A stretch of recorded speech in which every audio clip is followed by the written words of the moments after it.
वंदे पुरुषोत्तम परम प्रेममय श्री श्री ठाकुर जी की वाणी। धर्म की ग्लानि कैसे दूर होगी।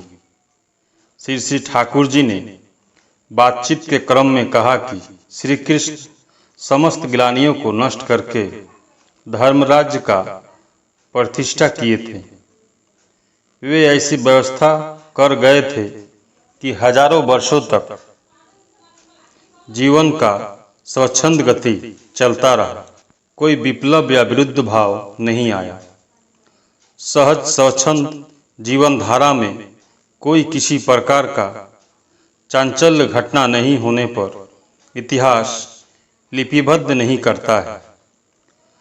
परिवारजकों के विवरण से बहुत दिनों के बाद हम लोग इतिहास में पाते हैं कि वह समय कितना सुंदर था। कुछ ग्लानि छिटपुट आई तो बुद्धदेव ने आकर मांचकर घसकर नूतन करके चले गए।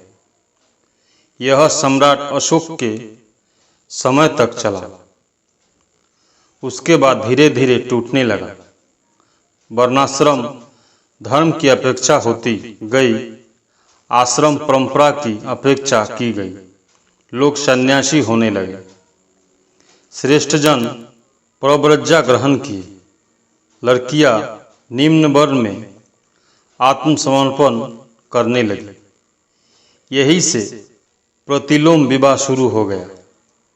मनु ने कहा है कि यत्र तत्वेते परिध्वंसा जायन्ते वर्ण दुष्का राष्ट्र के सह तद राष्ट्र क्षिप्रमेव विनश्यति। प्रतिलोम विवाह समाज में जितना होगा उतना ही प्रजा सह राष्ट्र का ध्वंस होगा। क्या चंडी पाठ पढ़े हो? देवी का आविर्भाव की कथा जानते हो? सुना हूं कि क्षीर समुद्र के पास जाकर देवतागण ने प्रार्थना किया तो प्रत्येक देवता के शरीर से एक एक ज्योति निकली, जिससे देवी मूर्त हुई।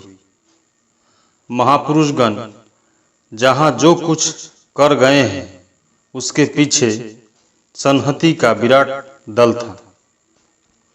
श्री कृष्ण का भी एक संहत विराट दल था। रसूल को भी एक संहत विराट दल था। आज भी वैसा कोई रहे जो सभी की व्यथा को समझे, जो सभी का दर्दी हो, सभी को नियंत्रण कर बचने बढ़ने के पथ पर ले चले एवं उनके साथ लोगों का संहति रहे तो निश्चय ही कल्याण होगा। यह पताका प्रेम का है, अच्युत प्रेम है पताका।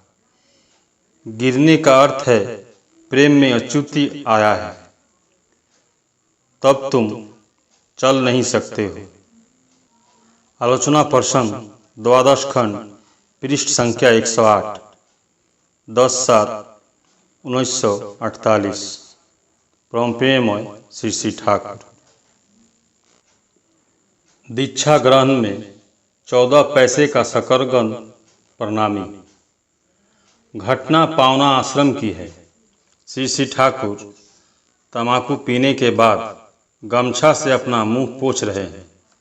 इसी समय एक ऋत्विक दादा लगभग 12 या 13 वर्ष के एक लड़के को साथ लेकर आए और श्री श्री ठाकुर जी की प्रणाम करने के बाद बोले।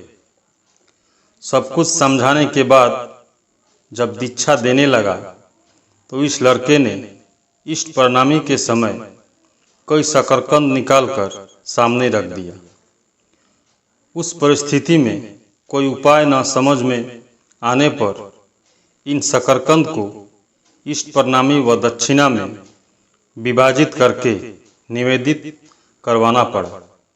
उक्त लड़के ने ऋत्विक दादा की बातें पूरा होते ही शकरकंद को श्री श्री ठाकुर के नज़दीक रखने के लिए आगे बढ़ा। श्री श्री ठाकुर जी ने अपने शरीर पर ओढ़े चादर को उतारकर उस लड़के के सामने फैला दिए। लड़का चौंक गया। श्री श्री ठाकुर ने कहा, दो, इसमें उड़ेल दो। लड़का श्री श्री ठाकुर जी के चादर में शकरकंद उड़ेल दिया। श्री श्री ठाकुर ने शकरकंद को चादर में लपेट करके बरामदे से उत्तर एवं स्वयं श्री श्री वर्मा के घर की तरफ चले गए। श्री श्री ठाकुर को इस तरह ग्रहण करने के दिव्य भाव को देखकर वह लड़का फपक फपक कर रोने लगा। इस दिव्य आनंद का मधुर स्पर्श पाकर उपस्थित सभी की आंखों से प्रेमाश्रु की धारा बहने लगी। श्री श्री ठाकुर पुनः आकर मोड़े पर बैठकर तंबाकू का सेवन करते हुए बोले। अंत्यार्मी श्री श्री ठाकुर ने कहा, यह लड़का बरिसाल से पैदल चलकर दीक्षा लेने आया है। पैसा नहीं था, इसलिए इतनी दूर से बहुत कष्ट सहन करते हुए पैदल भूखे पेट चला आया। किसी तरह की बाधा इसको रोक न सकी। वह लड़का कर जोर कर श्री श्री ठाकुर जी के सामने चुपचाप खड़ा रहा।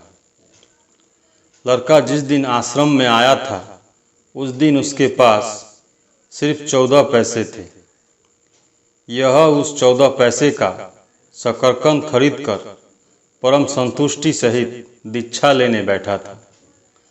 प्रणामी और दक्षिणा भी इसी में सम्मिलित था। उसको भी पता नहीं था कि 14 पैसे के शकरकंद को श्री श्री ठाकुर इस भाव से ग्रहण करेंगे। पुरुषोत्तम प्रसंग से शाश्वती मासिक पत्रिका। धर्म एवं संस्कृति की बात जो सुनना नहीं चाहते। मनोरंजन दा आचार्य। अनेक लोग ऐसे अहंकारी हैं जो धर्म और संस्कृति की बात ही सुनना नहीं चाहते हैं। वहाँ पर किस तरह जाजन करना चाहिए। श्री श्री ठाकुर जी। जो लोग सुनना नहीं चाहते हैं उनको ज़बरदस्ती सुनाने की ज़रूरत क्या है। वे लोग जिस प्रसंग को पसंद करते हैं वह सुनना चाहते हैं, वैसे प्रसंग से आरंभ करना चाहिए।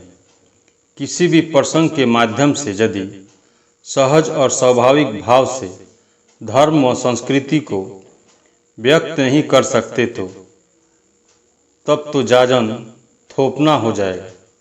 इससे काम नहीं होता है। धर्म और संस्कृति के संबंध में बोध तुम लोगों में जितना सत्ता संगत होगा उतना ही सभी प्रसंग के माध्यम से ही प्रस्फुटित कर पाओगे। किस विषय में धर्म व संस्कृति नहीं है वह समझ में नहीं आता है। बचे रहना और बढ़ने का व्याकुल आग्रह लेकिन सभी में है। जो जैसा है समीचीन भाव भी उसका वैसा ही है। और मनुष्य की सभी प्रचेष्टा के मूल में ही है यह इच्छा। मनुष्य भूल कर सकता है लेकिन भूल उसकी सत्ता की कामना नहीं है। विष्णुदा विश्वास।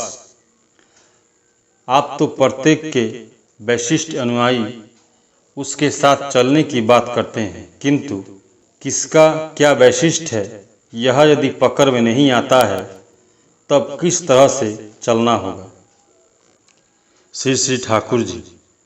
वह तब समझ सको या न सको यह ठीक समझना कि प्रत्येक अपनी सत्ता को प्रेम करता ही है। वह बचे रहना चाहता है, सुख में रहना चाहता है, प्रशंसा चाहता है, प्यार चाहता है, प्रियजन जो है उन लोगों का भला चाहता है। यह सभी लोगों की इच्छा है। इसलिए प्रत्येक के सत्ता पोषण के प्रति ध्यान रखकर जितना चल सकोगे उतना ही सफल होगे। यहाँ पर ही जरूरत है वैशिष्ट्यनु सेवा की। आग्रह के साथ लक्ष्य करने पर प्रत्येक का वैशिष्ट थोड़ा बहुत तुम पकड़ पाओगे ही। प्रधान चीज है आग्रह और अनुसंधित्सा। इसके माध्यम से ही दृष्टि जागृत होती है।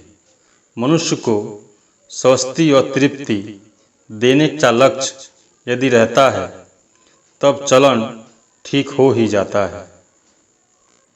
कथा निर्झर 5वां खंड संकलिता श्री प्रफुल्ल कुमार दास दा।